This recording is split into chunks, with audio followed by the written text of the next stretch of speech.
गांव में दिन की गर्मी ढल चुकी थी और शाम की ठंडी हवा मिट्टी की सौंधी खुशबू लेकर आ रही थी।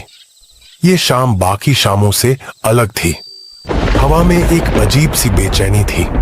आसमान में काले काले बादल छाए हुए थे जो एक दूसरे से टकराकर गरज रहे थे। गांव के लोग अपने अपने घरों में लौट रहे थे, जैसे किसी अनजाने खतरे को भांप गए हों। मीना अपने छोटे से घर के आंगन में बैठी आसमान को देख रही थी। उसके चेहरे पर घबराहट साफ थी। उसके पति रामू अभी तक घर नहीं लौटे थे। वो शहर के बाजार में लकड़ी बेचने गए थे और ऐसी तूफानी रात में उनका सफर मुश्किल हो सकता था। मीना ने घर के दरवाजे मजबूती से बंद करके बैठ गई। जैसे ही उसने दरवाजा बंद किया तभी बिजली कड़की और भयंकर बारिश शुरू हो गई। हवा इतनी तेज थी कि लगता था घर की छत उड़ जाएगी। खिड़कियों पर बारिश की बूंदें ऐसे पड़ रही थी जैसे कोई बाहर से पत्थर मार रहा हो। रानी छोटी थी और उसे बारिश की आवाज से डर लग रहा था।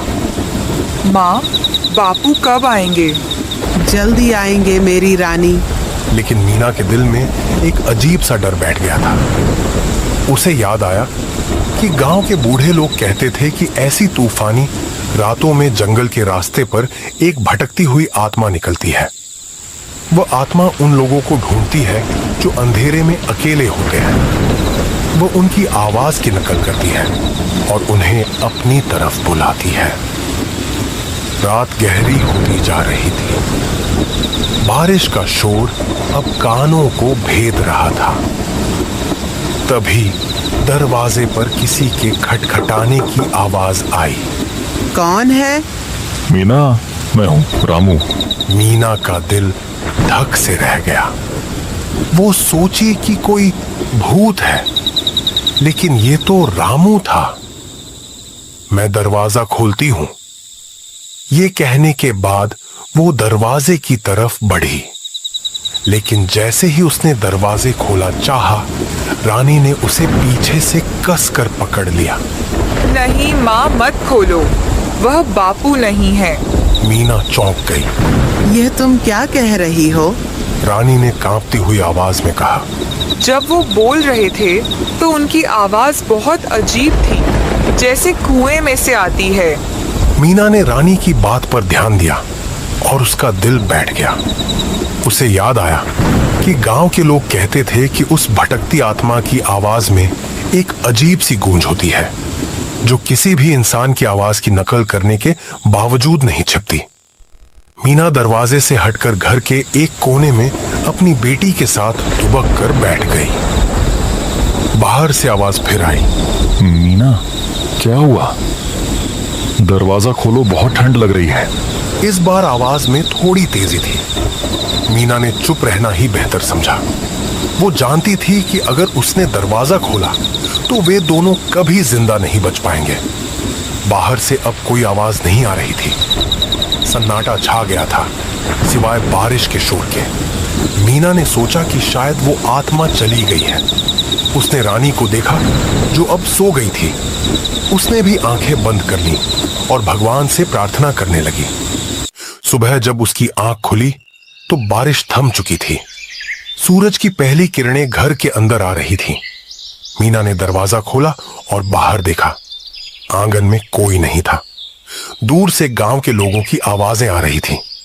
वह अपनी बेटी को जगाकर बाहर निकली। गांव के चौराहे पर लोग एक जगह जमा थे। मीना ने देखा कि रामू वहां खड़ा था। उसके कपड़े गीले थे और चेहरे पर एक अजीब सा भाव था। वह गांव के मुखिया को कुछ बता रहा था। रामू ने मीना को देखा और उसकी तरफ भागा। मीना, तुम ठीक हो? तुम रात में कहाँ थे? रामू ने बताया कि वो शहर से लौट रहा था।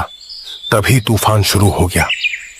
जंगल के पास उसकी बैलगाड़ी का पहिया टूट गया।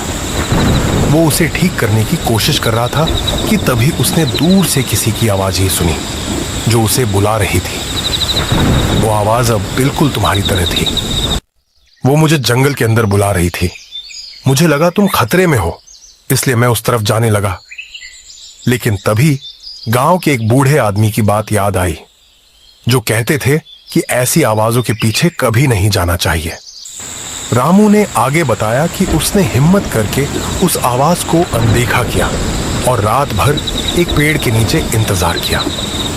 सुबह जब बारिश थमी तो वो किसी तरह पैदल गांव पहुंचा। ये सुनकर मीना और रानी ने एक दूसरे को देखा। मीना को रानी पर गर्व हुआ, जिसने अपनी सूझबूझ से उन दोनों की जान बचाई थी। उसने मन ही मन सोचा कि रामू अगर उस आवाज के पीछे चले गए होते तो क्या होता। रामू ने मीना और रानी को गले लगा लिया और वे सब घर वापस लौट गए। ये कहानी गांव में फैल गई और सभी ने रानी की समझदारी की तारीफ की। गांव के लोग उस रात के बारे में बात करते थे जब एक छोटी सी बच्ची की वजह से एक परिवार की जान बची। मीना और रामू भी इस घटना को कभी नहीं भूले। लेकिन यह कहानी यहीं खत्म नहीं होती। एक हफ्ते बाद जब गांव में सब कुछ सामान्य हो गया था, मीना और रामू अपनी बेटी के साथ गांव के पास के नदी के किनारे बैठे थे। अचानक रानी ने एक सवाल पूछा। माँ, वो आत्मा सिर्फ रात को आती है क्या? हाँ बेटी, सिर्फ रात को। तभी रानी ने एक अजीब सी मुस्कान दी और कहा, और सिर्फ बारिश में? मीना ने रानी की तरफ देखा। उसकी आंखें चमक रही थी, लेकिन उनमें बचपन की मासूमियत नहीं थी। रानी के चेहरे पर एक ऐसी मुस्कान थी जो उसे डरा रही थी। तुम यह सब क्यों पूछ रही हो? रानी हंसने लगी। उसकी हंसी की आवाज में वही अजीब सी गूंज थी जो मीना ने उस तूफानी रात को दरवाजे के बाहर सुनी थी। वो वही गूंज थी जो रामू को जंगल में सुनाई दी थी। रानी खड़ी हो गई और धीरे धीरे नदी की तरफ चलने लगी। ये कहानी यहीं खत्म नहीं होती और न ही यह रात। मैं हमेशा यहीं रहती हूँ। तुम सब बस मेरे मेहमान हो। यह सुनकर मीना और रामू डर से कांप उठे। वे समझ गए कि जिस आत्मा से वे बचे थे वो उनके घर में उनकी बेटी के शरीर में पहले ही आ चुकी थी। बारिश की वो रात अब बस एक कहानी नहीं थी, ये उनके साथ हमेशा रहने वाली एक हकीकत थी। और वो हंसी जो अब भी सुनाई दे रही थी बस एक शुरुआत थी।